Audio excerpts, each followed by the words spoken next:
Earth wasn't run by tall glaciers or furry mammoths during the Ice Age. It was run by darker, stranger forces. Changes in the ocean currents overnight turned warm lands into ice. There were storms in the sky the size of countries. Under the frozen woods, huge fungi were growing while magnetic fields moved back and forth. Forgotten creatures and unseen forces formed a world that was stranger than most people think. Deserts turned green and coastlines disappeared. It's not the Ice Age you learned about in school. Before people could stay alive, when nature had its own rules, this is the story of what really ruled Earth. The ocean conveyor belt that controlled everything. Before there were roads and flight tracks, there was another system moving across the Earth. It couldn't be seen, but it was strong enough to change history. The ocean's belt was moving things along. Under the waves, huge flows of warm and cold water moved back and forth between countries, changing the weather and sometimes the rules of life on Earth. During the Ice Age, this system, which scientists called the Atlantic Meridional Overturning Circulation, AMOC, pumped life into the world. When it beat regularly, the weather kept its shape. But when it failed or fell apart, confusion broke out. The rainforests dried out. Glaciers moved forward quickly. Herds went away. In some cases, whole civilizations fell apart before they even got started. The AMOC works like this. Warm water from the tropics travels northward along the surface of the Atlantic Ocean. As it moves, it loses heat to the air, cools down, and becomes denser.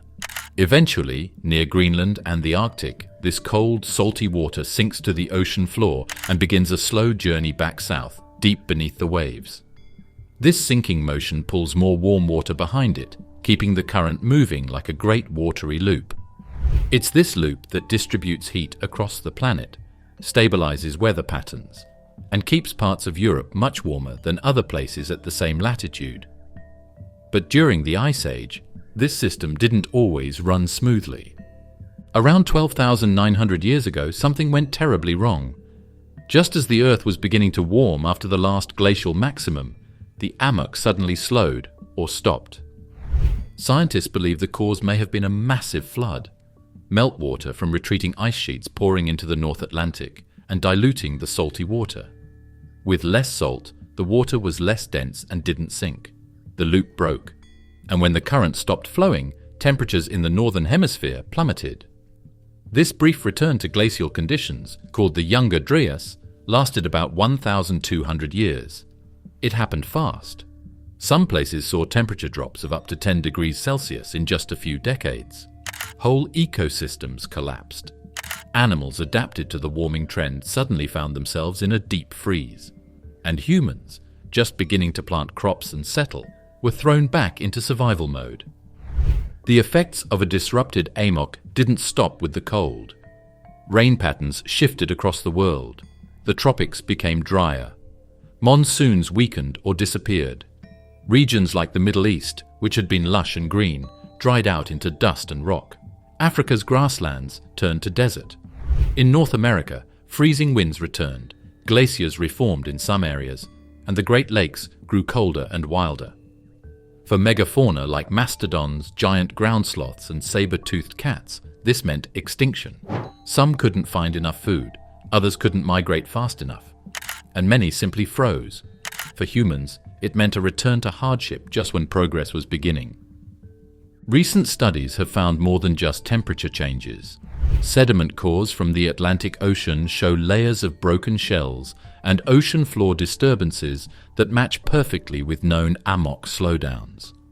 Ice cores from Greenland show sharp chemical changes and dust patterns that reflect sudden climate swings. Together, this growing body of evidence paints a clear picture. When the ocean conveyor belt changes, the world changes with it. It doesn't take thousands of years. It can happen in less than one lifetime. And it doesn't just affect coastlines. It reaches into forests, deserts, and mountains alike. Surprisingly, these things didn't happen very often. During the Ice Age, the AMOC went through a lot of sudden turns and jumps. Some went on for decades, some hundreds of years. Each one left scars on the land, on the animals, and in the stories that people who lived through them told. scientists are still keeping a close eye on the amok. There are signs that it's slowly but surely getting weaker again because of climate change today. The end of the Ice Age might not have been just past. It could be a sneak peek. Hypercanes and ice storms, the weather wars of the Pleistocene. When we think of the Ice Age, we picture glaciers moving slowly and quiet snowfields. But the skies were anything but calm during that time. During the Pleistocene, the weather was wild, unstable, and often deadly. The Earth's weather systems were always at war, even though it was cold. And in the chaos, storms came up that are bigger than anything we see now. More and more evidence shows that the Earth had hypercanes at some points during the Ice Age. These were superstorms hundreds of miles wide, with winds strong enough to flatten forests, throw megafauna around like toys, and scar the landscape in hours. Strange ice storms, burning jet streams, and storms that came on so quickly may have buried whole groups of animals and people alive. During the Ice Age, it wasn't just cold, it was very dangerous. Hypercanes are a theoretical kind of storm, far larger than modern hurricanes, and they require one key thing to form: superheated ocean water, much warmer than usual. That might sound strange for the Ice Age, but researchers believe that underwater volcanic activity, shifting sea currents, or even sudden heat spikes from solar events could have temporarily warmed certain parts of the ocean. If a powerful storm developed over that warm patch and the upper atmosphere was cold enough, something common during glacial times, it could trigger a feedback loop of strength. The storm would grow instead of die, and grow and grow. Some models suggest these storms could reach wind speeds of over 300 miles per hour and climb over 25 miles high into the atmosphere. They wouldn't just damage coastlines, they'd reshape them. While no human today has ever witnessed one, clues may exist in fossil graveyards. In Nebraska and South Dakota, for instance, paleontologists have found large clusters of Ice Age animal remains, mammoths, bison, horses, all buried together in sudden, deep layers of silt and mud. These mass deaths show no signs of hunting or disease. It's as if the animals were hit all at once by a massive, fast-moving disaster. Some scientists believe these may have been caused by sudden weather events, possibly megatornadoes or hypercanes slamming into the plains.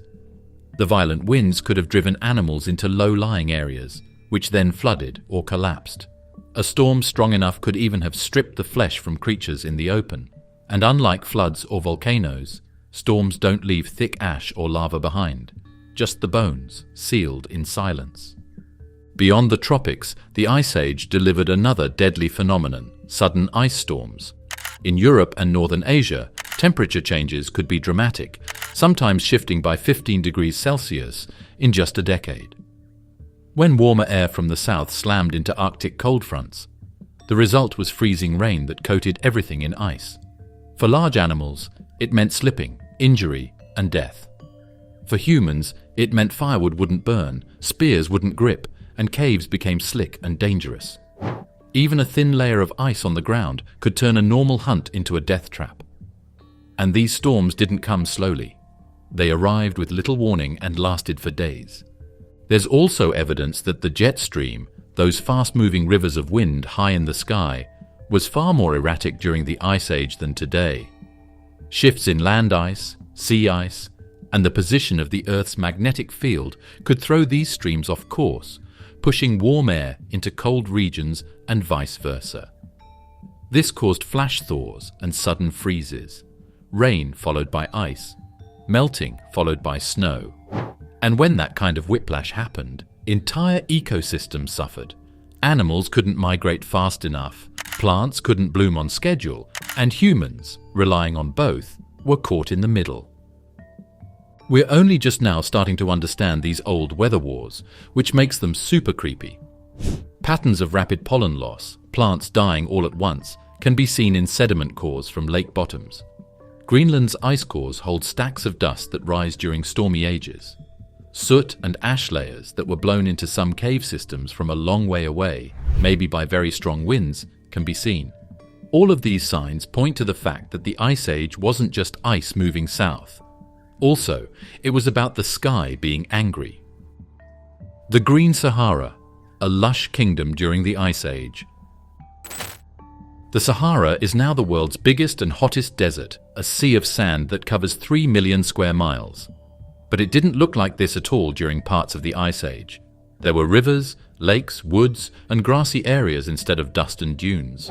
Hippos relaxed in ponds of fresh water. Fish swam quickly through the water. Gazelles and elephants walked in groups across the land.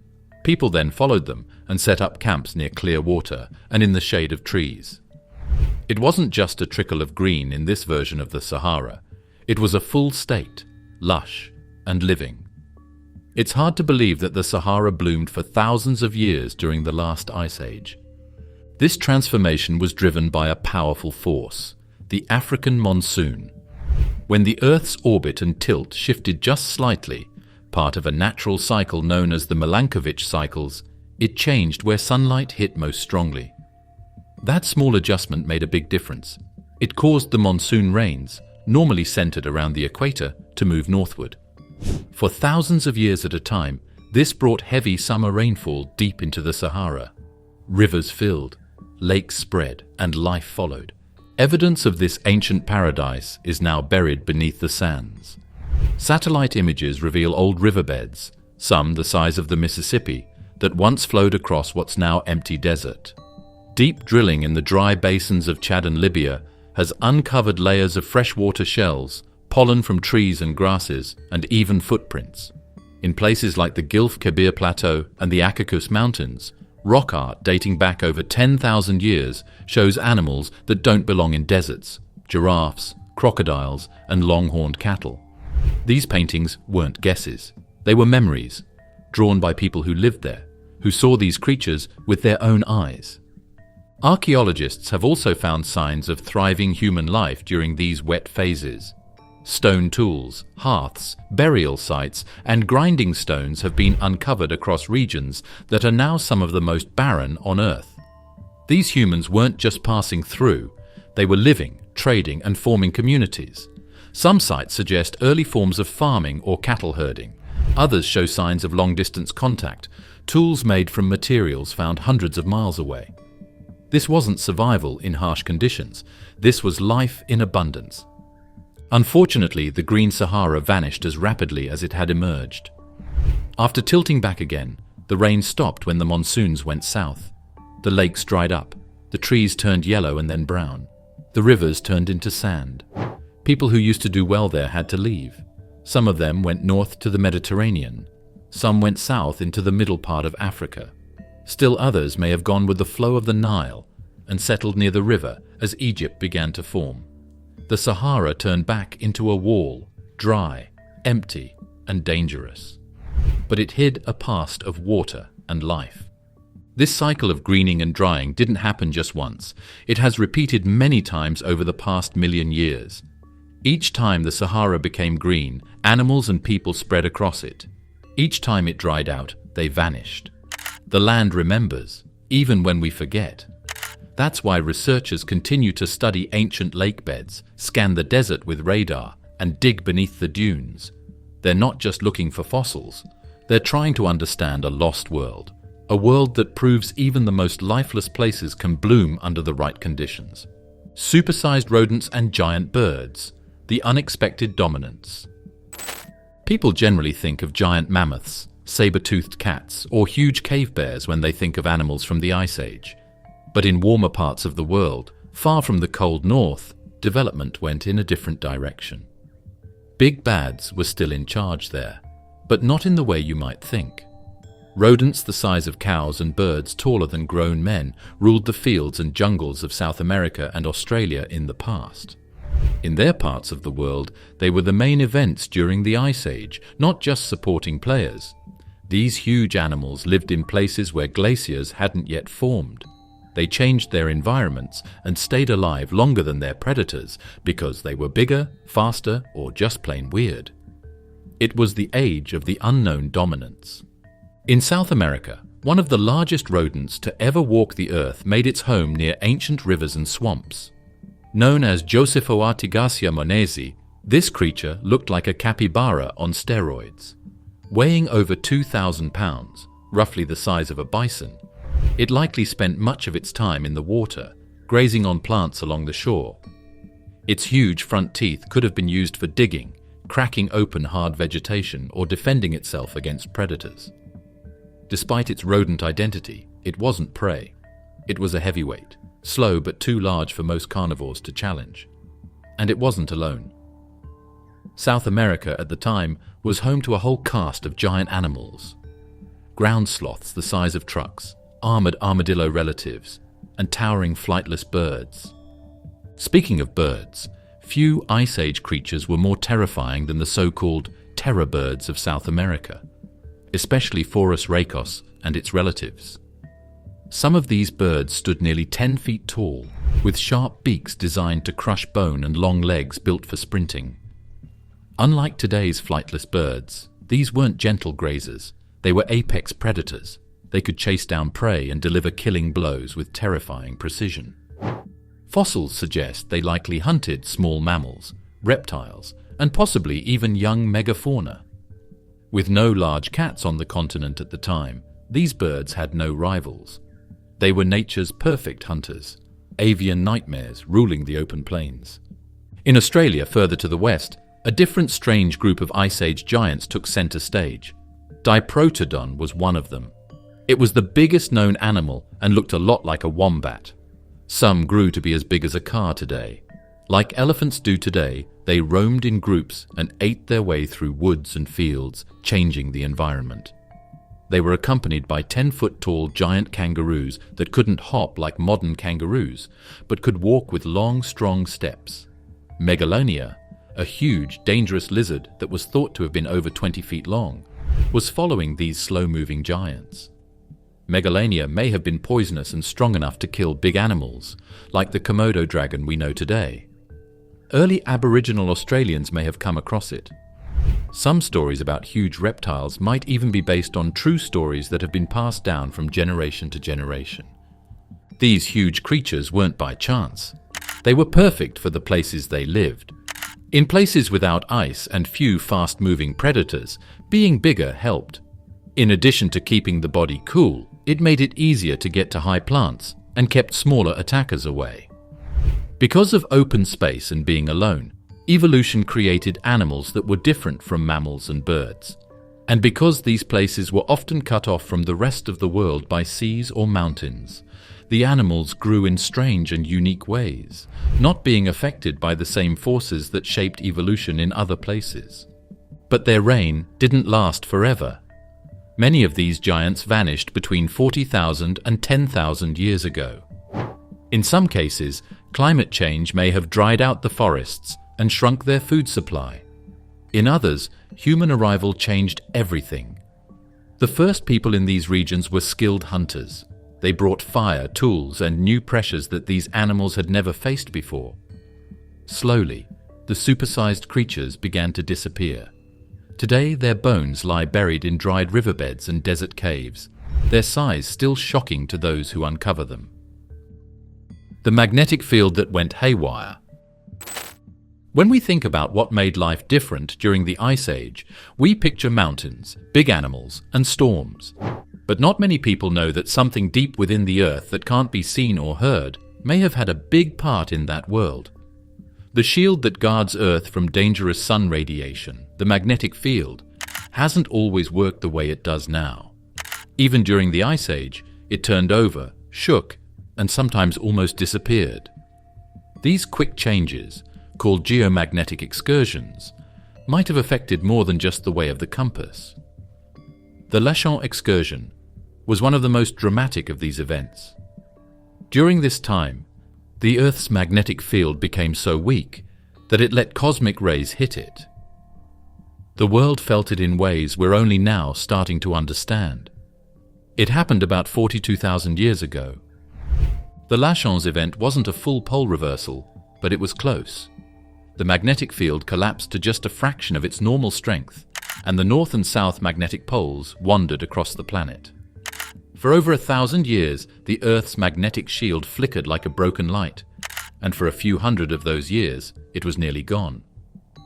During that time, cosmic radiation from the sun and distant stars bombarded the surface. Normally, the magnetic field deflects this radiation, keeping the atmosphere stable and protecting life. But during the Lachambe's excursion, that protection thinned.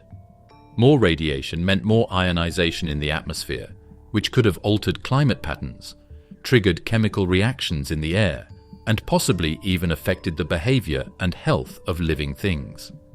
New study shows that this weakening field may have helped cause a big change in the environment.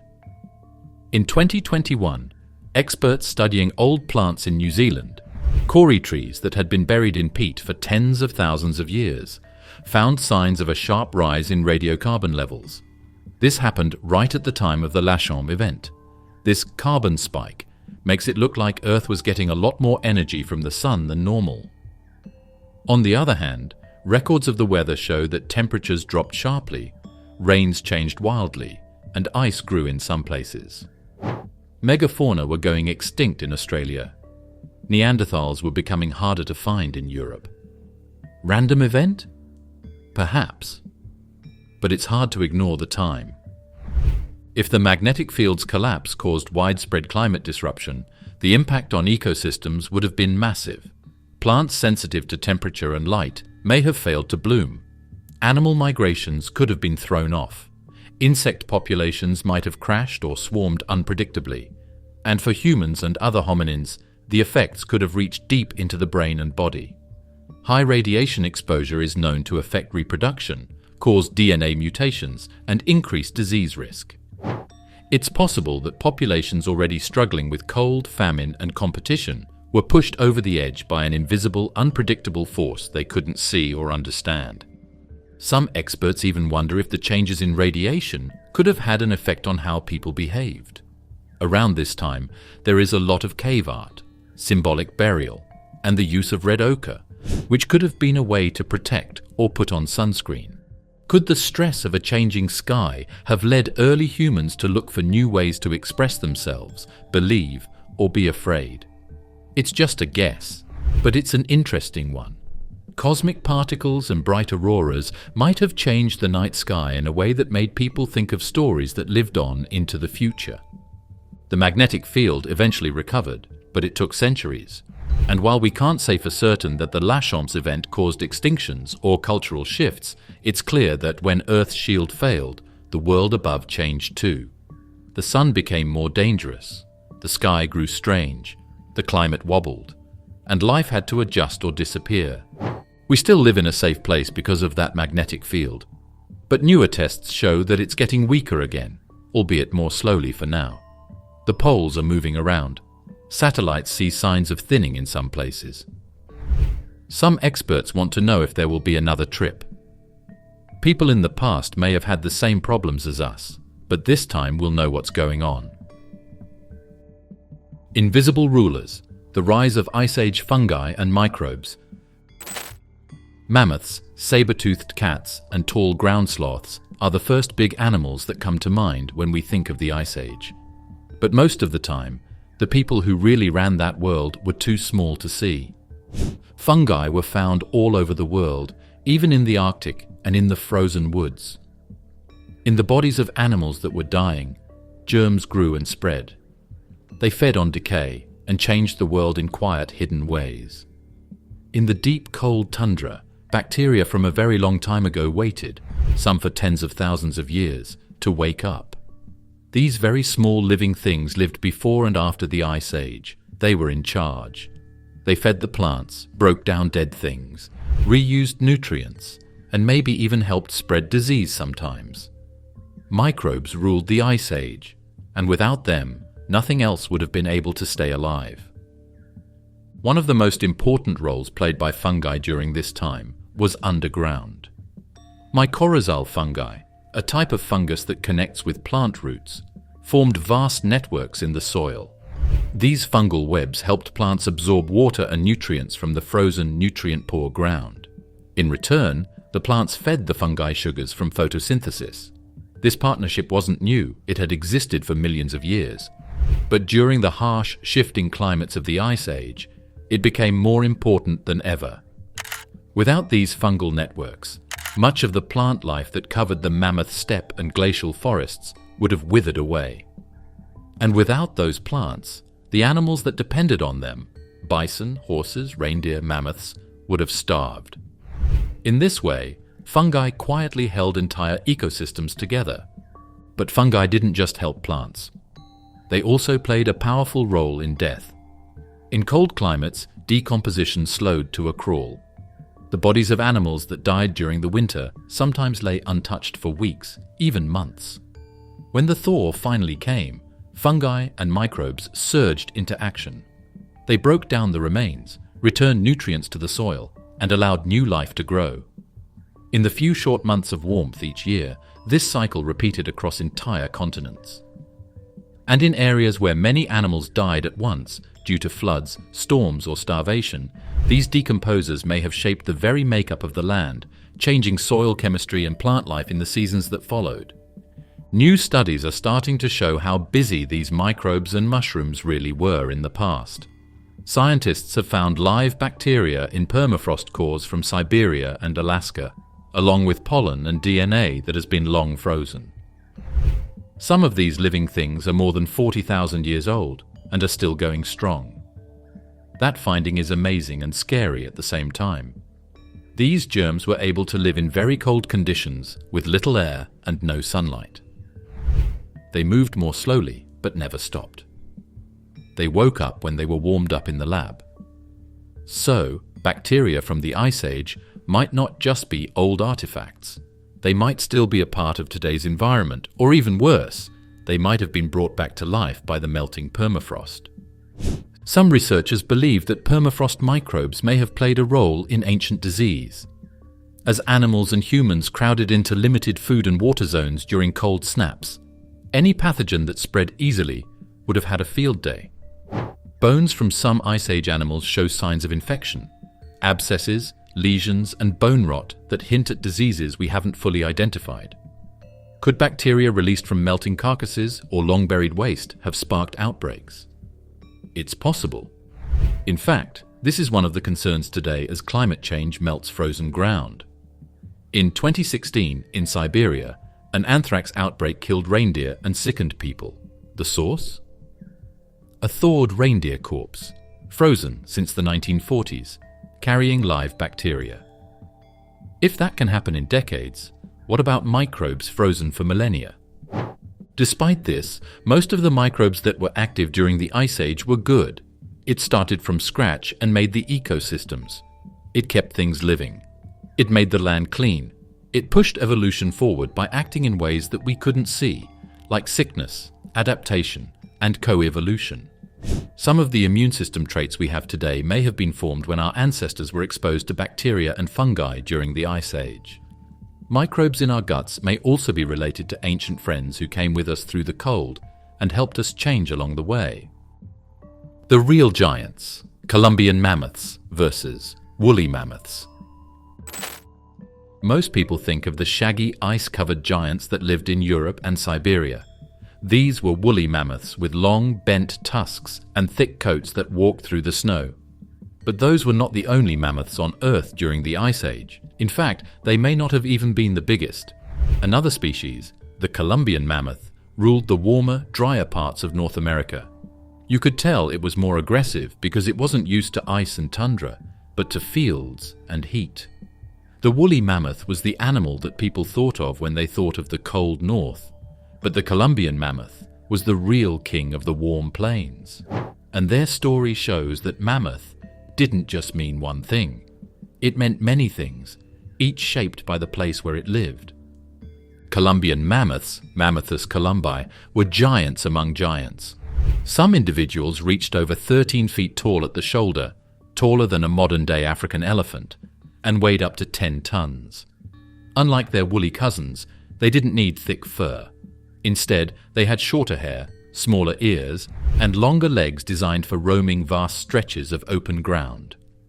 Their tusks could spiral over 16 feet long, not only tools for defense or combat, but also for scraping bark, digging for water, or jousting with rivals.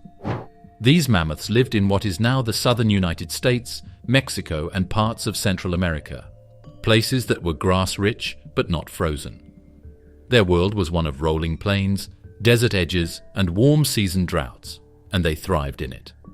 Woolly mammoths, Mammothus primigenius by contrast, were built for cold. They were smaller on average, still huge by any standard, but more compact, with shorter legs and a barrel-shaped body designed to hold heat. Their thick fur, underwool, and fat layers protected them from sub-zero temperatures. Their ears and tails were small to reduce frostbite. They lived across Eurasia and the northern parts of North America, in harsh tundra where food was scarce, and survival meant constant movement. Where the Columbians grazed in warm season grasslands, woolly mammoths foraged in icy, windswept plains, pulling up tough grasses and shrubs with powerful trunks and grinding them with flat, ridged teeth. Even though they were different, the two animals knew each other. In some parts of North America, like the southern Great Plains, fossils show that their areas crossed, and species meet where their ranges meet. Genetic tests show that Columbian and woolly mammoths may have bred with each other, creating hybrids with traits from both parents. Babies that were blends with woolly mammoths may have helped them adapt to different temperatures by being able to live in cooler places than their Columbian parent, and warmer places than their woolly parent. These animals were very flexible because they were able to mix in this way. They were not stuck in the past. Even in their last few hundred years, things were changing. The ecosystem around the Columbian mammoth was also different. They shared the land with giant ground sloths, glyptodonts, armored relatives of armadillos, camels, horses, and saber-toothed cats. In fact, much of North America during the Ice Age looked more like Africa does today, with herds of large herbivores and packs of dangerous predators. But while lions and elephants still walk the earth, most of these creatures are gone, and mammoths, despite their size and intelligence, eventually disappeared. Climate change likely played a role, warming temperatures, shrinking habitats, changing plant life, but humans may have delivered the final blow. Columbian mammoths lived alongside some of the earliest people in the Americas. Carvings, spear points, and kill sites across the US and Mexico show that humans hunted these giants. In some cases, mammoths were butchered in groups, suggesting large coordinated hunts. And while no single hunt could wipe out a species, combined with environmental stress and slow reproduction rates, even limited pressure could tip the balance. A species that lived for millions of years could disappear in just a few centuries. The woolly mammoth held on longer.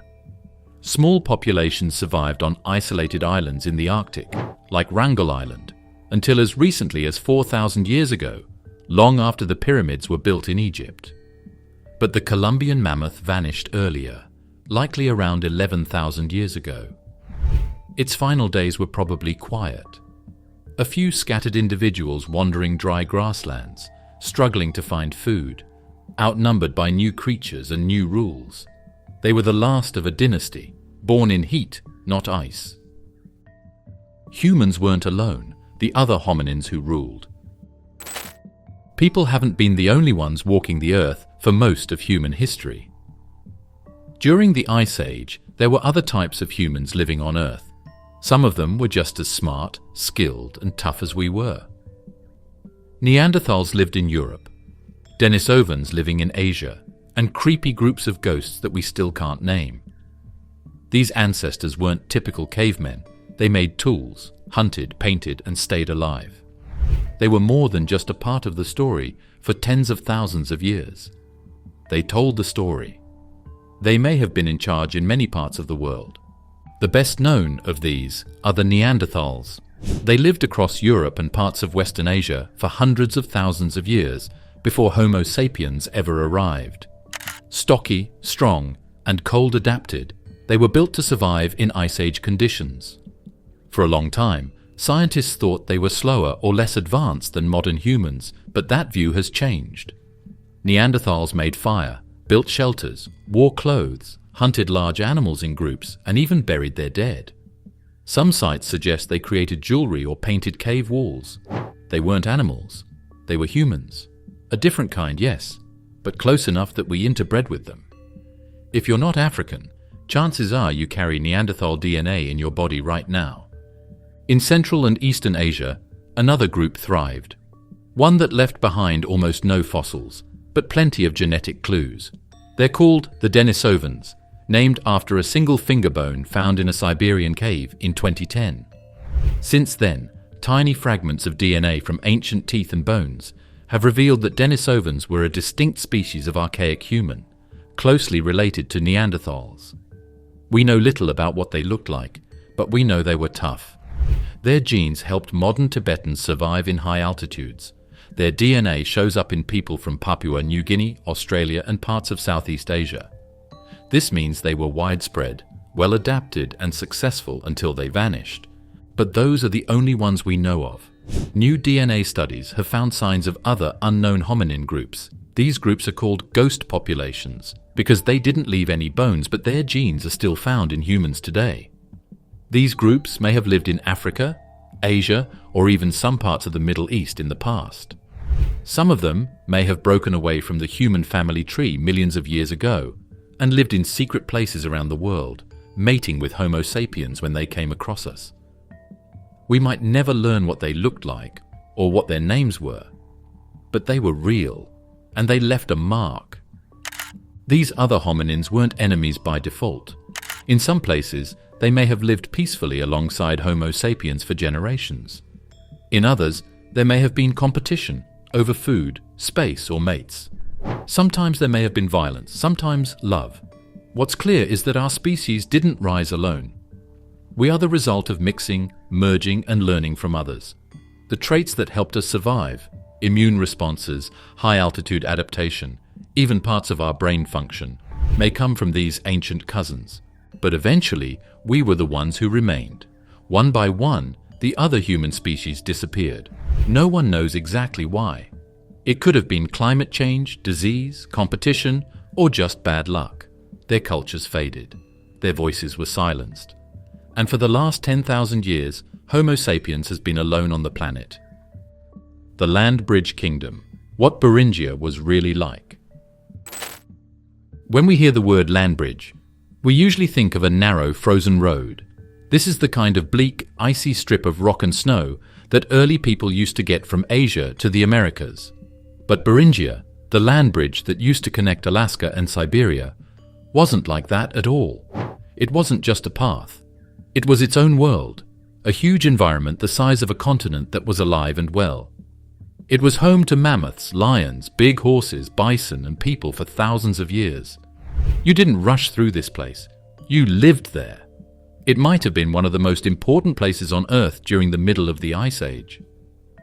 During the height of the last Ice Age, sea levels were over 400 feet lower than today. That drop exposed a huge stretch of land, up to 1,000 miles wide, between what's now Russia and Alaska.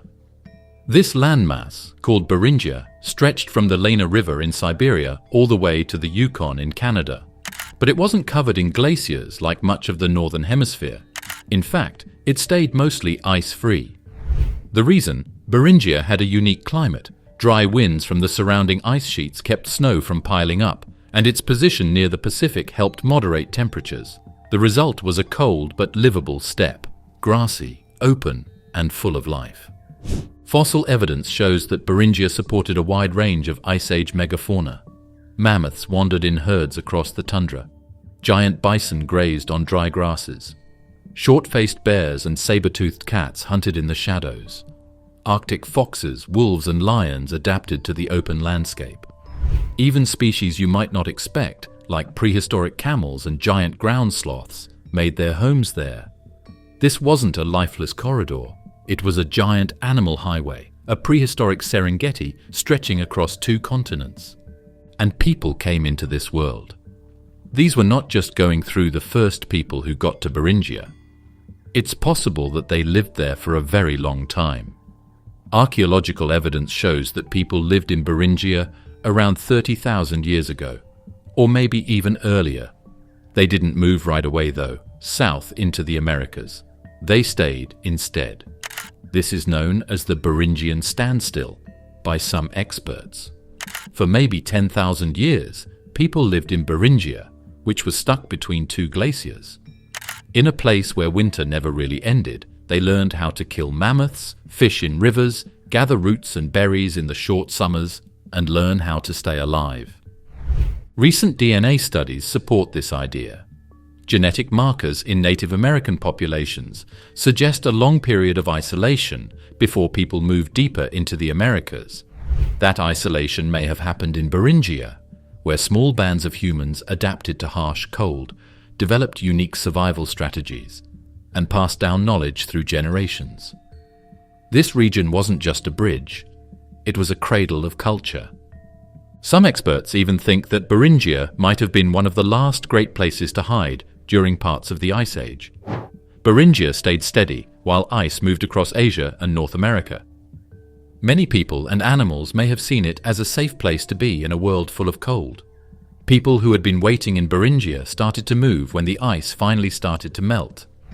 As the glaciers melted, they followed them into the Americas and spread out across a huge, mostly undeveloped continent. The world would never be the same after their trip. Today, most of Beringia lies beneath the Bering Sea, swallowed by rising waters as the Ice Age ended. But its legacy remains. In the genes of Native Americans, in the bones of mammoths dredged from the ocean floor, in the tools and campsites found in the Alaskan and Siberian tundra. Beringia was not a frozen wasteland. It was a lost kingdom, vibrant, wild, and full of life. Australia's forgotten monsters. When people think of animals from the Ice Age, they often picture huge bison, saber-toothed cats, and mammoths. But far to the south, in the hot, undeveloped lands of old Australia, there was a different kind of monster that ruled the land. It was slower and more dangerous, but it was still scary. Even though this land didn't have big beasts like lions or bears, it did have some of the strangest and biggest animals the world has ever seen. Imagine wombats the size of rhinos, lizards 20 feet long, and kangaroos that are too heavy to hop. These were Australia's long-lost monsters, creatures that ruled a continent that few people from other places ever got to see. Their absence is still one of the biggest puzzles of the Ice Age. Among the most famous of these giants was Diprotodon, the largest known marsupial to ever live. It looked like a massive wombat or a bear-sized koala with thick legs and a barrel-shaped body, but it was no slow pushover. These animals could grow to over 13 feet long and weigh nearly 3 tons. They traveled in herds across grasslands and woodlands, feeding on shrubs and low plants. Despite their gentle plant-eating nature, their sheer size made them kings of their environment. Few predators could take one down. Aboriginal stories may even remember them as bunyips, strange water-dwelling beasts that haunted rivers and billabongs. Then there were the Procoptodon, the giant short-faced kangaroos. Unlike modern kangaroos, these creatures didn't hop. They walked upright on powerful legs, using their huge tails for balance. Some stood over 8 feet tall and could reach high branches with clawed hands to strip leaves. They had flat faces, forward-facing eyes, and jaws that crunched through tough vegetation. Fossil evidence shows they were widespread across Australia, from grassy plains to dry inland deserts. They weren't fast, but they didn't need to be. Few creatures challenged them. But the strangest of all may have been Megalania, the prehistoric apex predator of Australia. This was a giant goanna, a relative of the Komodo dragon, but far more terrifying. Estimates suggest it reached lengths of 20 feet or more and weighed over 1,000 pounds. With sharp claws, a powerful tail, and possibly venomous saliva, Megalania would have been the top predator on the continent. It likely hunted large herbivores, ambushed from cover, and delivered fatal bites. Some Aboriginal traditions speak of enormous lizards hiding in caves or stalking through bushland, descriptions that eerily match Megalania, even though the species went extinct thousands of years ago. Some researchers believe it may have survived longer than we think. These giants weren't the only ones there. During the Ice Age, Australia was home to many large animals, including the thylacineo, a marsupial cat with very strong jaws and sharp claws. Giant birds that can't fly, like Genyornis, that are 7 feet tall and can kill with a kick. Large echidnas, huge snakes, and huge freshwater turtles. Even though there were no usual predators like wolves or saber-toothed cats, the ecosystem was not safe at all. There were different kinds of predators in this area. Some were slow, sneaky, and dangerous. What happened to them? Most of Australia's megafauna vanished between 46,000 and 40,000 years ago, right around the time humans arrived. Some scientists argue that these animals were simply not adapted to fast, skilled human hunters. They evolved in isolation, without large mammalian predators, and may not have feared humans the way Ice Age animals in Europe or Asia did. Others suggest that climate change played a role. Australia was becoming drier and more fire-prone, waterholes disappeared, plants changed.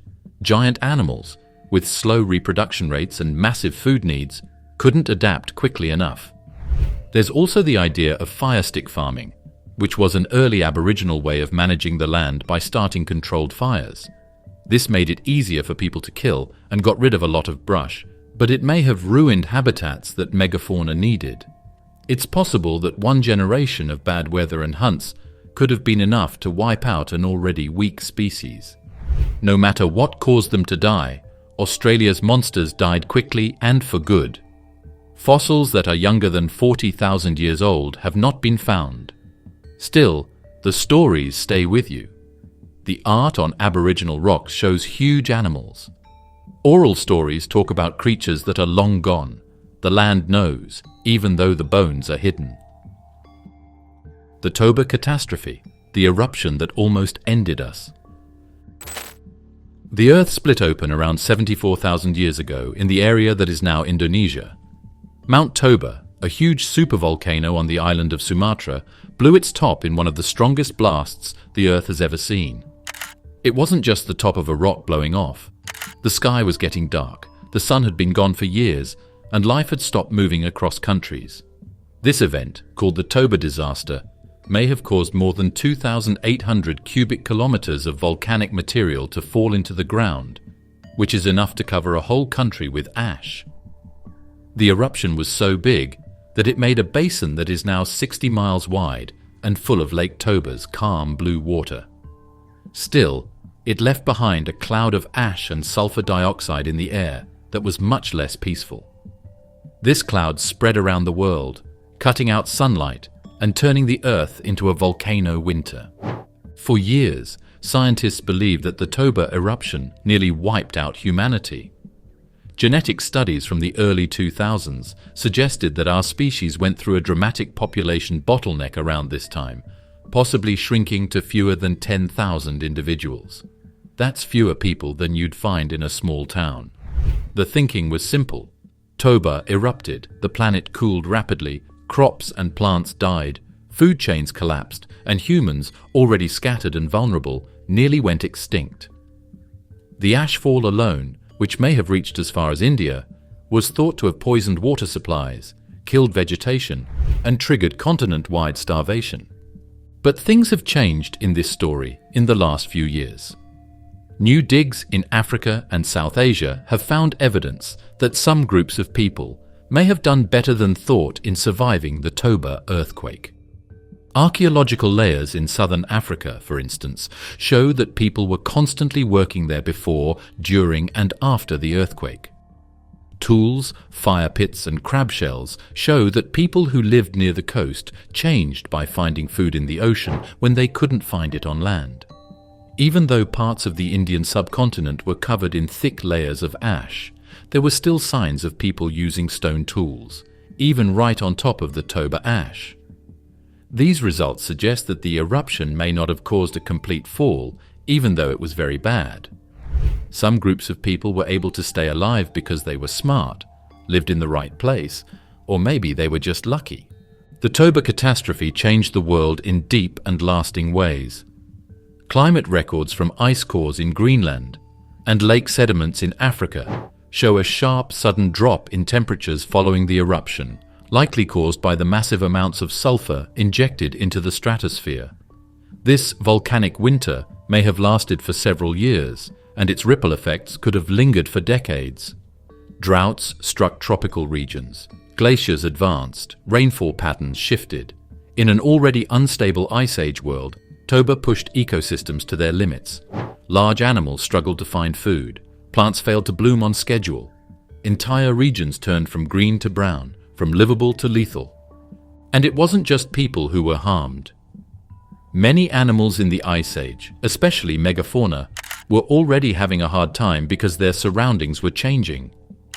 The extra damage from Toba's ashfall and the cold may have wiped out some species faster than they could adjust.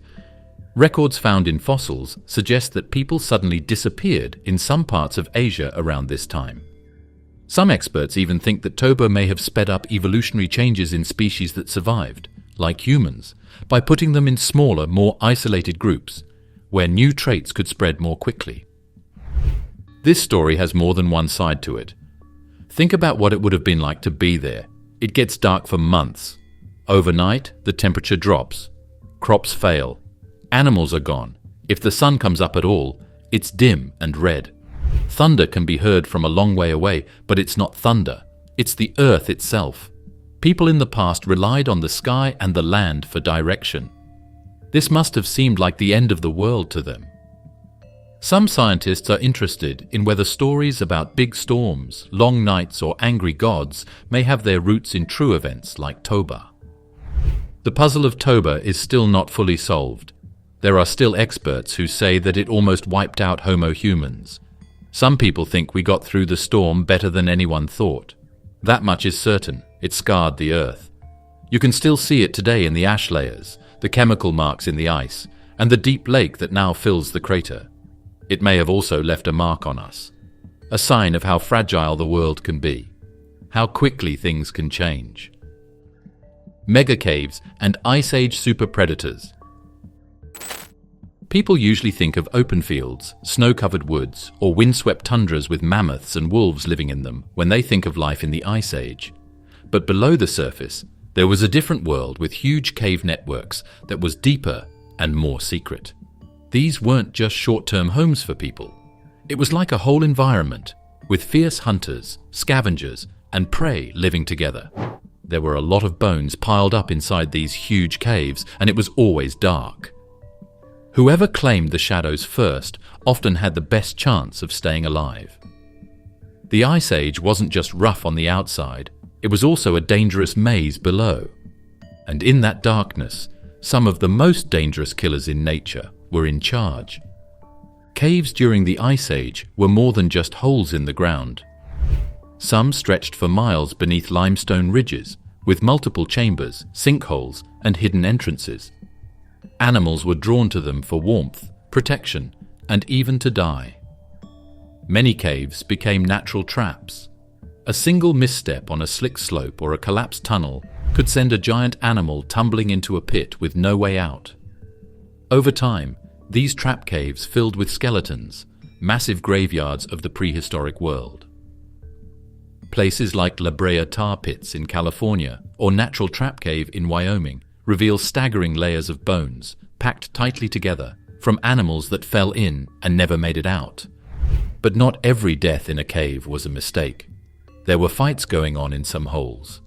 During the Ice Age, killers used them as dens and places to kill.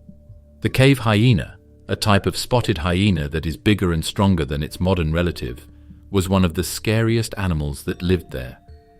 Cave hyenas lived in Europe and Asia during the Ice Age. They hunted in groups, crushed bones with bites that were as strong as 1,000 pounds, and pulled their prey deep into the ground. Horse, bison, and even rhino bones have been found chewed up in hyena dens. These were not shy scavengers, they were the top hunters, and the caves were safe places for them to hide. Even more terrifying was the Eurasian cave lion. Bigger than any lion alive today, this predator may have reached over 11 feet in length, making it the largest feline ever known. Cave paintings suggest it had no mane, but its size and strength more than made up for that. These lions hunted megafauna and may have stalked the edges of human encampments.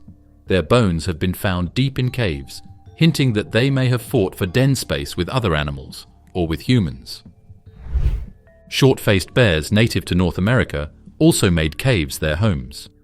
Standing over 12 feet tall on their hind legs and capable of running as fast as a racehorse, these bears were top-tier predators and scavengers. They had long limbs for speed and powerful jaws built for crushing. Fossil evidence suggests they roamed huge territories, perhaps following the scent of death to cave systems filled with trapped or wounded prey. If a human group tried to make a cave home, and one of these bears showed up, it could mean instant death. And then there were people, of course. During the Ice Age, people didn't just hide in caves. They lived there, painted on the walls, cooked food over fires, and raised their children under stalactites that hung down. It wasn't safe, though. They had to fight with animals for food and room. There are signs that people lived in some caves more than once, with breaks when animals took over. One winter, a cave might be a warm place to stay, but the next, it could be a place where animals hide. Archaeological finds in places like France's Chauvet Cave show that people knew and respected how dangerous these caves were. The rocks have beautiful paintings on them of lions, rhinoceroses, and mammoths. However, the paintings were made deep inside the cave, in places that would have been hard to get to without lights, rope, and guts. Some experts think that these drawings in deep caves were more than just art. Some people thought they were practices or ways to talk to the spirits of animals. Others thought they were warnings about the scary things that used to live in the dark. Caves also preserved evidence of some of the first known burials, suggesting they were places of death and memory. In some sites, humans appear to have intentionally placed their dead in caves, possibly to keep them safe or honor their spirits. But the bones don't always lie alone. In certain layers, human remains are found among gnawed animal bones, suggesting cave predators may have scavenged the dead or hunted the living. The animals' dens were still dangerous after they were gone. People kept living in caves after the Ice Age ended, and many species went extinct. But stories, fears, and warnings about what the caves used to be like probably lived on in them through the years. A dark cave wasn't just a place to rest after all. Someone or something bigger, faster, or hungrier might already be there. The animals that were too cold adapted to survive. The animals that evolved to live in cold places should have been happy when the last Ice Age ended. More plants, warmer weather, and open space should have made things better for those who were still alive. Strangely, though, that wasn't the case. Many of the biggest and toughest animals, which were made to live in cold places, went extinct as soon as it got warmer. Rhinos with wool, big elk, even some very big ones. It was too cold, but they didn't die. They died because it stopped being cold enough all of a sudden. By some strange turn of events, their biggest strength turned out to be the thing that killed them. Take the woolly rhinoceros. It was a shaggy, tank-like animal with a thick coat, a massive front horn, and short ears that helped it keep body heat in. It grazed on tough grasses across Ice Age Europe and Asia, even in temperatures far below freezing. It thrived for hundreds of thousands of years in open cold plains.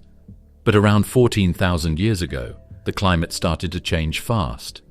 The ice sheets began to melt. Temperatures rose. Rainfall patterns shifted. And the grasslands that woolly rhinos depended on started to disappear. They were replaced by forests, wetlands, and dense shrublands. The rhino couldn't adapt quickly. Its heavy coat made warmer temperatures deadly. Its specialized diet didn't work in the new ecosystem. And within a few thousand years, it was gone. The same story happened with the giant Irish elk, or more accurately, the giant deer. This wasn't just a big deer, it was one of the largest ever, standing over 7 feet tall at the shoulder with antlers stretching 12 feet from tip to tip. These impressive antlers may have been used for mating displays and dominance fights, but they were also a burden. As forests replaced open plains, maneuvering through trees became harder. The animal's wide antlers, perfect for open tundra, became a liability. And like many Ice Age grazers, it depended on specific plants that vanished with the warming climate. Fossil evidence shows that these deer grew weaker and more fragile near the end. Smaller body sizes, signs of malnutrition, and reduced antler size. They were trapped in a body built for a world that no longer existed. Even some mammoths couldn't keep up. While the woolly mammoth survived longer than many other Ice Age animals, eventually even they faded. On the mainland, most died out about 10,000 years ago. Only a few isolated populations survived, like those on Wrangel Island, where dwarf mammoths lived until about 4,000 years ago. But as grasslands disappeared and human hunting increased, their numbers dropped. They were cold specialists in a warming world, struggling to find food, losing their territory, and facing new threats at every turn.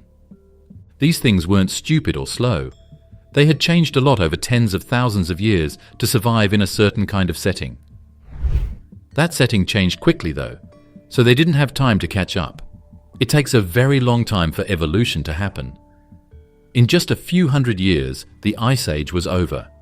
In terms of development, that's like a car running into a wall. It got even worse. The changes weren't easy. Things didn't just slowly get warmer, it shook. The temperature went up and down quickly. There were storms and droughts, and the weather was all over the place. Some plants didn't bloom at all, or bloomed early. It rained at the wrong times. Old ways of moving have disappeared. Food that used to grow in large amounts became hard to find. Some animals died where they were because they couldn't get to better places, or didn't know where to go. And as if that weren't enough, humans were on the rise. As Homo sapiens spread across the globe, they brought fire, hunting tools, and new ways of altering the land. Forests were cleared, fires were set to flush out prey, water sources were controlled. While the debate continues over how much humans contributed to Ice Age extinctions, one thing is clear: it wasn't a good time to be an animal with a very narrow lifestyle. In a way, these giants that could survive in cold places were hurt by their own success. They had lived through some of the worst winters the world had to offer. Blizzards, ice, and animals that hunted them had not killed them. But they were made to look like keys for a lock that didn't exist anymore. The locks changed when the ice melted, so those keys that used to work perfectly no longer do. Lost rivers and sunken valleys. The Ice Age Earth map you've never seen. An up-to-date world map makes it look like the countries and coasts have always been that way. Earth looked very different during the Ice Age, though. A lot of what we now call the ocean floor was dry land. It included whole valleys, river systems, and even places where people might have lived. The sea level was over 400 feet lower than it is now during the height of the last Ice Age, when huge glaciers held on to so much water. The edges of every continent were revealed, along with millions of square miles of land around the world. There's a lot more out there than what we can see now. Under the waves is a lost earth with rivers that don't run, valleys that can't be seen, and coasts that have been forgotten for a long time. Take Southeast Asia, for example. Back then, the shallow seas between what are now Indonesia, Malaysia, and the Philippines didn't exist. Instead, they formed a massive landmass called Sundaland, a huge extension of the Asian continent that connected many modern islands. Ancient rivers cut through this landscape, linking interior lakes and wetlands to wide coastal plains. It was a lush and thriving region, home to a rich diversity of animals, and very likely to early humans as well. Today, much of it lies underwater, hidden beneath the Java Sea and the South China Sea, out of reach but not out of mind. Some scientists believe Sundaland could hold the remains of ancient human migrations, civilizations, or even legends like the lost city of Atlantis, though grounded in real geology, not myth. A similar story played out off the coast of North America. The land now submerged beneath the Gulf of Mexico. The East Coast shelf and the Bering Sea was once dry. The Mississippi River was much wider, and the eastern seaboard extended hundreds of miles farther out. Even Florida was twice as large as it is today.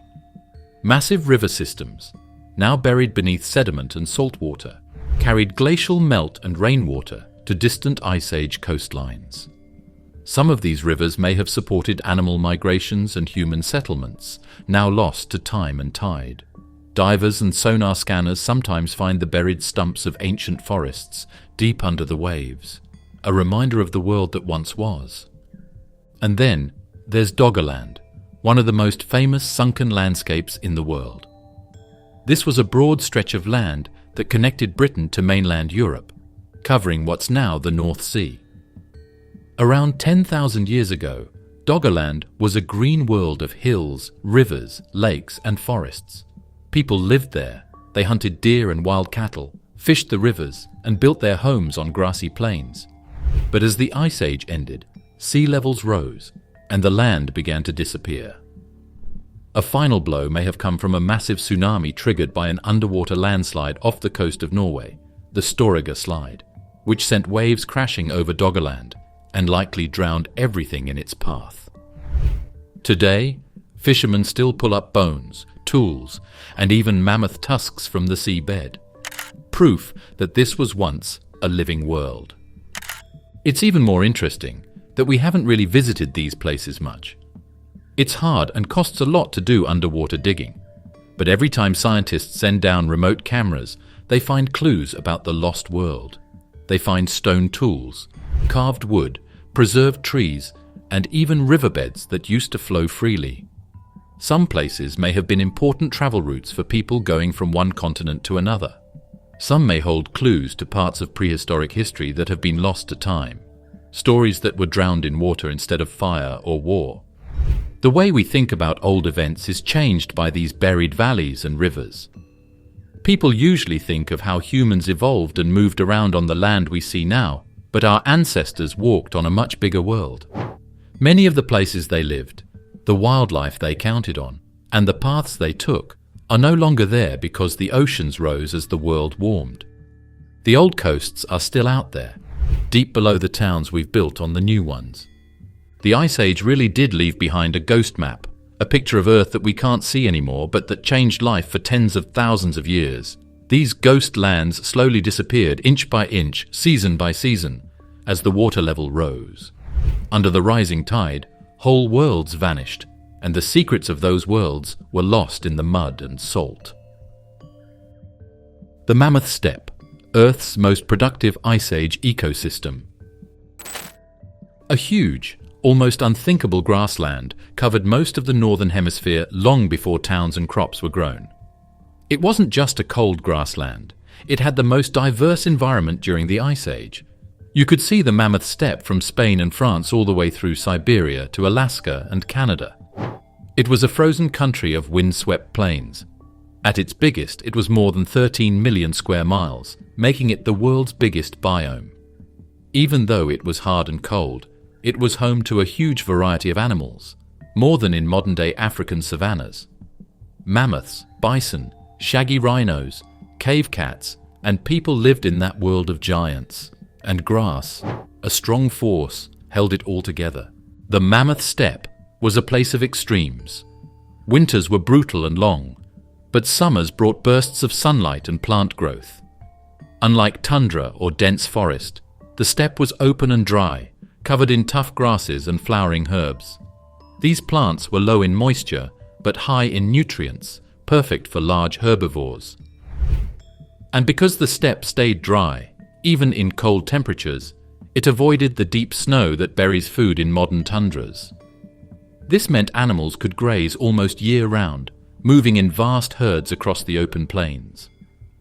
The woolly mammoth was the most important animal in this environment. These huge animals, which stood up to 13 feet tall at the shoulder and weighed more than 10 tons, were more than just Ice Age symbols. They were engineers for ecosystems. As they moved in groups, they stepped on snow, pushed aside bushes, spread seeds, and even used their waste to feed the ground. Mammoths kept the fields healthy and open by just living their lives. This made room for other grazers like steppe bison, horses, reindeer, and woolly rhinos. In turn, these animals fed a scary group of predators, including cave lions that were bigger than any lion living today, dire wolves whose teeth could crush anything, and short-faced bears that were taller than anything else. humans too played a role on the steppe. Our ancestors followed the great herds, hunted mammoths with carefully crafted spears, and lived in shelters made from bones and hides. They left behind cave paintings, flint tools, and fire pits, evidence of life on the edge of survival. But despite the challenges, this ecosystem worked. For tens of thousands of years, it remained stable and thriving, even as glaciers advanced and retreated around it. It was a rare balance of cold and abundance. But nothing lasts forever. Around 12,000 years ago, as the Ice Age began to end, the mammoth steppe began to collapse. The climate warmed quickly, rain increased, grasslands gave way to forests and bogs. The open plains disappeared under trees and wet mosses. With them went the giant grazers. Without herds to maintain the land, the grass vanished. And without grass, the entire chain of life broke down. Animals like the woolly rhino and the steppe bison either vanished completely or retreated to small corners of the world. The mammoth held on in a few remote places but soon disappeared from the mainland. The predators followed. Then, humans came along. They were no longer small groups of hunters, but farmers. The land became farmed, but it couldn't produce as much as the steppe did naturally. No ecosystem today has ever been able to support as many animals as the mammoth steppe did. Scientists are still amazed by how rich that lost world was. In the past few years, this story has taken an unexpected turn. Some experts think it might be possible to bring back some parts of the mammoth steppe. A project in Siberia called Pleistocene Park is trying to bring back bison, musk oxen, and other large herbivores to the steppe environment. With the fields back, the frozen soil's great ability to store carbon will also be brought back.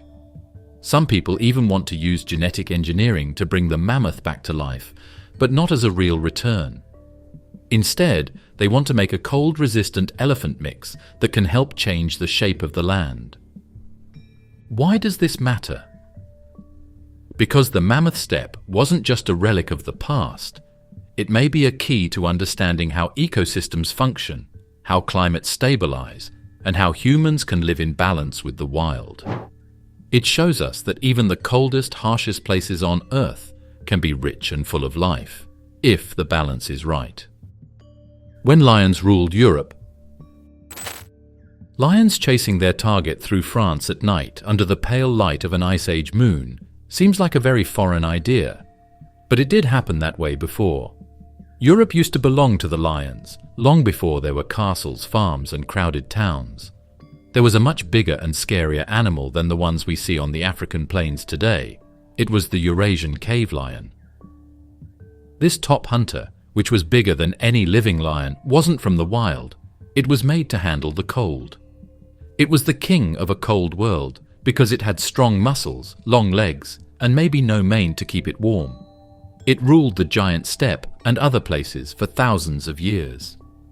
The Eurasian cave lion, Panthera spelaea, wasn't some fragile offshoot. It was one of the largest cats to ever walk the earth.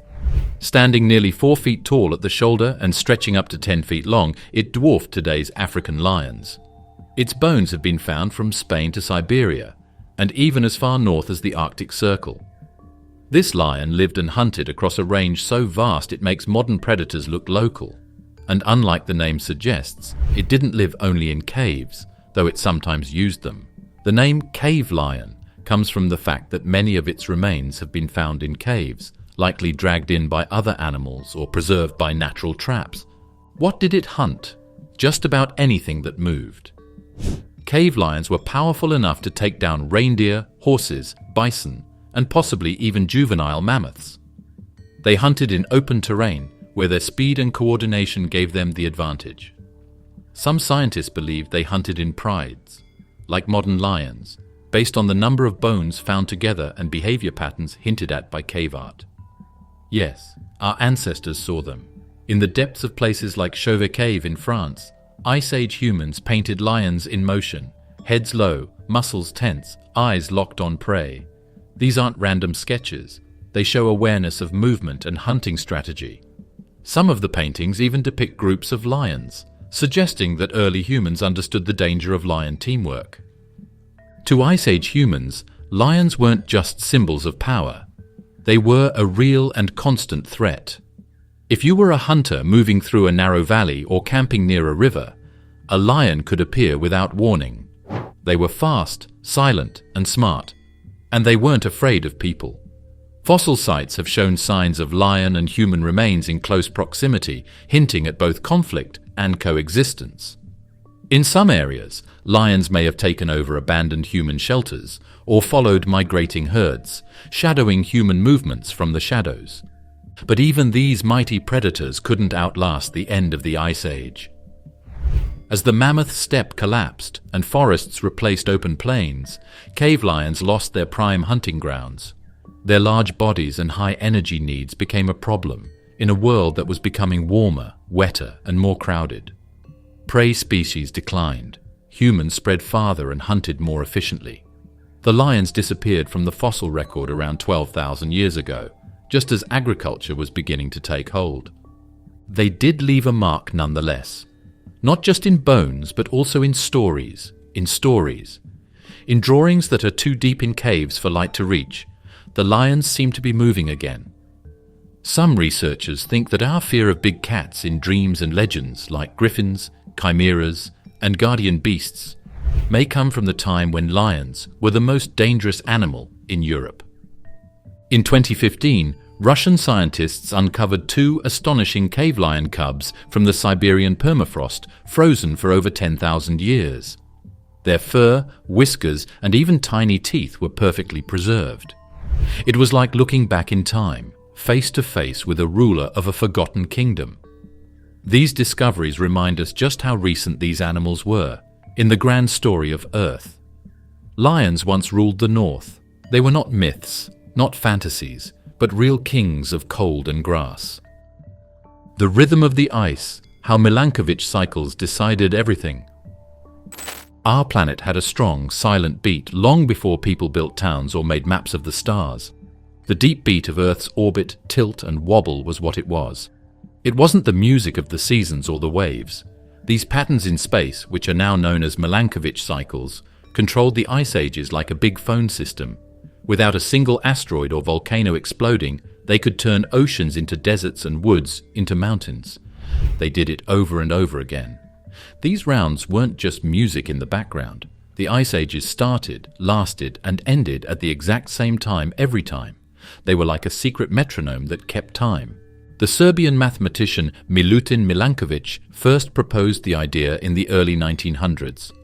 He realized that small, predictable changes in Earth's movements could dramatically change how much sunlight different parts of the world received, and that sunlight, or lack of it, could cause glaciers to grow or melt. He looked at 3 key motions: eccentricity, which is how oval-shaped Earth's orbit becomes over 100,000 years; obliquity, which is the angle of Earth's tilt on its axis, changing over 41,000 years; and precession, or the slow wobble in the direction Earth points, which takes about 26,000 years. These cycles overlap, interact, and sometimes stack on top of each other, making some ice ages stronger than others. Because of this circular dance, there were times in the summer when the northern hemisphere got less sunshine. This meant that snow and ice didn't melt all the way. The snow kept piling up year after year. Over a very long time, it turned into ice. As these huge ice sheets spread out from the poles, they crush mountains, cover rivers, and lower the sea level around the world. Whole communities moved south. Living things had to move or change, and people? Either we followed the warmth that was going away, or we got cold. The opposite also took place. The glaciers started to melt when the cycles changed, and summers got a little warmer. It wasn't instant though. Slowly, like a tap turning off one drip at a time, the ice ages came to an end. But sometimes the cycles lined up in a way that made things change quickly. For a moment, the whole world was frozen solid. After a few thousand years, deserts grew and woods spread. There was no magic. Math about orbits was written down over thousands of years. Milankovitch's theory was just that, a theory for many years. But in the 1970s, scientists began drilling deep into ocean sediments and Antarctic ice cores. What they found was stunning. Layers of dust, gas bubbles, and fossil plankton matched Milankovitch's timelines almost exactly. Ice ages came and went in tune with the cycles. The Earth, it turns out, had a clock hidden in its orbit. These cycles also explain why ice ages don't happen randomly. They follow a pattern. Right now, we're living in an interglacial period, a warm break between ice advances. According to the cycles, we're due for another glacial period thousands of years from now. But there's a catch. Human activity, especially greenhouse gas emissions, may have broken the rhythm. By flooding the atmosphere with carbon dioxide and methane, we've added a new layer of warmth the Earth's cycles didn't account for. Some scientists now believe that without human interference, we'd be slipping back toward another ice age. But our influence has paused, or even cancelled, that future chill, at least for now. These unseen forces were so important to life that it was both creepy and amazing. Mammoths didn't die out because they were hunted to extinction. When the weather changed, their green habitats fell apart. It's not like people started farming overnight because they became smarter. When the weather finally got stable at the end of the last cold period, people could start farming. There is a slow dance going on around Earth that can be used to explain the rise and fall of old lakes, deserts, and woods. Were humans the final Ice Age force? As the Ice Age ended, the world was being changed by more than just the glaciers. Now there was something else there. It was smart, determined, and had tools that no animal had ever used before. We were that something. The weather and the Earth's rotation have controlled the rise and fall of ecosystems for millions of years. As the Pleistocene came to an end, though, a new force took the stage. This force, unlike the mammoths, rhinos, and cave lions, didn't just make it through the chaos. It started to change nature to fit its needs. So now experts want to know, did the Ice Age end on time, or did people mess it up? Evidence is mounting that human beings weren't just passive survivors in this era. We were active agents of change. As our numbers grew and we spread across every continent except Antarctica, we brought something more powerful than tooth or claw. We brought fire. Early humans used controlled burns to clear land, flush out prey, and shape their environments. In Australia, fire-driven landscape changes may have helped drive giant Ice Age animals like Diprotodon and Megalania to extinction. The same may have happened in North America and Eurasia, where charred soil layers appear right around the time megafauna vanish from the fossil record. Then came the spear. Human hunting wasn't random. We developed advanced weapons, stone-tipped spears, atlatls, traps, and coordinated group strategies. These weren't animals killing for food. These were organized hunters taking down the biggest, most important creatures in an ecosystem. In some regions, the arrival of humans and the disappearance of large herbivores like mammoths and giant ground sloths happened within centuries. Some researchers call it blitzkrieg extinction, a sudden wipeout driven by humans hunting faster than species could reproduce. Not everyone agrees with that theory, but few dispute that we had a serious impact. But it wasn't just our weapons that changed things. It was our presence. As humans moved into new areas, they brought new behaviors, campfires that reshaped forests, tools that allowed for more intense foraging, and eventually domesticated animals. Dogs were likely the first to join us. Fossil evidence shows humans and dogs traveled together across the mammoth steppe, hunting as a team. This partnership alone could have shifted predator-prey balances across vast landscapes. And then, about 12,000 years ago, we crossed a line. We stopped moving. We planted seeds. We built homes that didn't move with the seasons. We began farming. This single shift, agriculture, did more to change the earth than almost anything that came before. It allowed populations to explode. Forests were cleared for fields. Rivers were diverted, animals were fenced in or wiped out. New plants spread across continents. Diseases emerged from domesticated animals. In a few thousand years, humans went from being part of the food web to managing it. So, were humans the last force of the Ice Age? Yes, in a lot of ways. The rotation and tilt of the Earth were already making the ice move backwards. People didn't just sit back and watch it happen, though. They sped it up, changed its path, and made sure that the environments they destroyed would never return to how they were before. We switched out mammoth groups for wheat fields and cave lions for animals that lived in them. The Ice Age wasn't over yet. We switched to something else right away. This history still has an impact on us now. Damage to the environment, loss of species, and land damage are all caused by choices made in the past. We changed more than just the Earth's surface. We also changed its climate, seas, and future. The Earth wasn't done with the Ice Age when it ended. It was over because something new came along. It was smart enough to shape fire, but careless enough to start its own storms. The Ice Age wasn't just a cold time. It was a time when giant animals, unknown forces, and the first people all came together to shape the world we live in now. Earth was controlled by more than just ice. It was controlled by time, chaos, and life itself. From moving continents to roaring superstorms, from extinct lions to coasts that disappear, Earth was controlled by many things. Finally, we were the ones who came out on top, which was a surprise. If this look into Earth's lost powers interests you, don't forget to like, subscribe, and check out our next deep dive into Earth's hidden history. It's much stranger than you thought.